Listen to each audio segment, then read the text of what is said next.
Namaste, fellow Java enthusiasts. Welcome back to our channel. Today, we are diving into a super important and often misunderstood feature in Java, the optional class. If you have ever faced the dreaded null pointer exception, then this tutorial is for you. The optional class, introduced in Java 8, is designed to help you write cleaner, more robust code by explicitly indicating when a value might be absent. We will explore what optional is, why it is so useful, and how to use its core methods effectively. By the end of this 5-minute session, you will be well equipped to handle potentially null values gracefully and make your Java applications more reliable.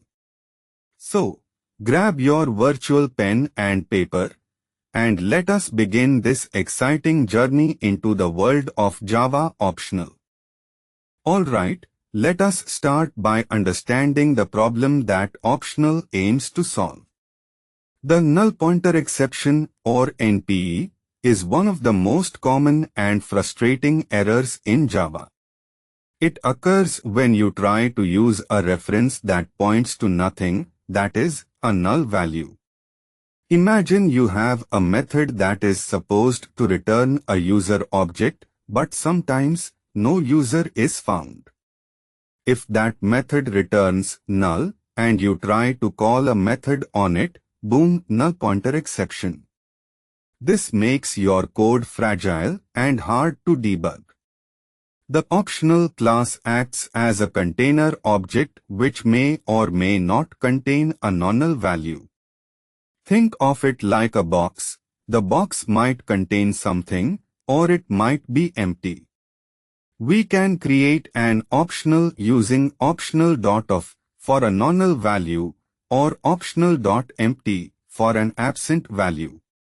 Remember, optional.of will still throw an null pointer exception if you pass a null value to it, so use it only when you are certain the value is not null.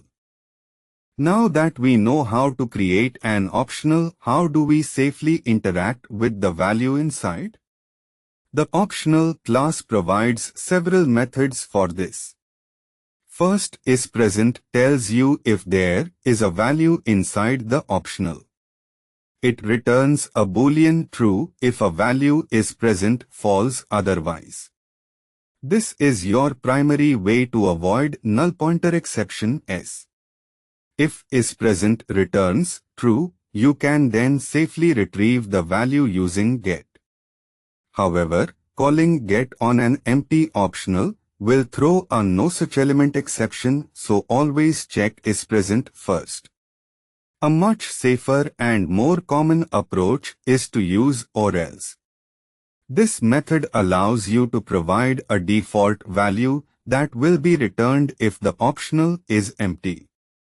It is a fantastic way to ensure your program always has a fallback, making your code much more resilient and readable. Let us look at some examples. Let us put these concepts into practice with a real-world scenario. Imagine we have a service that retrieves a user by their ID, but sometimes the user might not exist in our database. Instead of returning null, which could lead to null pointer exception S, our user service method findUserBead now returns an optional user. If a user is found, it returns optional.of user, otherwise it returns optional.empty. When we call this method, we can then use or else to provide a default user if no user is found, or use ifPresent to execute a block of code only if a user is present. This approach makes the intent of the method clear. It might not always return a user. It forces the caller to explicitly handle the absence of a value, leading to much safer and more predictable code. This is a powerful pattern for handling data that might be missing. While optional is a powerful tool, it is important to use it correctly. A common mistake is to call get without first checking is present. This defeats the purpose of optional and can still lead to no such element exception s. Another anti-pattern is to use optional for every single variable or to use it as a field in a class. Optional is primarily designed as a return type for methods where the absence of a value is a legitimate and expected scenario. Best practices include using or else throw to provide default values or throw specific exceptions. Also, consider if present for side effects and functional methods like map and filter for transforming or conditionally processing the contained value. Avoid creating optional s for null values that you already know are null. Instead, use optional of nullable if the value might be null. And there you have it. We have covered the essentials of the Java optional class. We started by understanding the problem of null pointer exception s, then explored how optional acts as a safe container for potentially absent values. We learned about creating optional instances using of and empty and how to safely retrieve values using isPresent, get, and the highly recommended or else.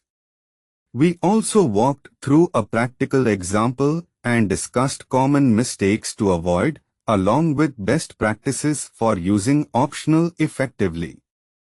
Remember, optional is not a replacement for every null check, but a tool to make your API designs clearer and your code more robust against unexpected nulls.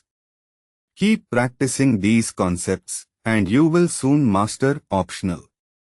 If you found this tutorial helpful, please give it a big thumbs up, share it with your friends, and do not forget to subscribe to our channel for more Java programming tips and tricks.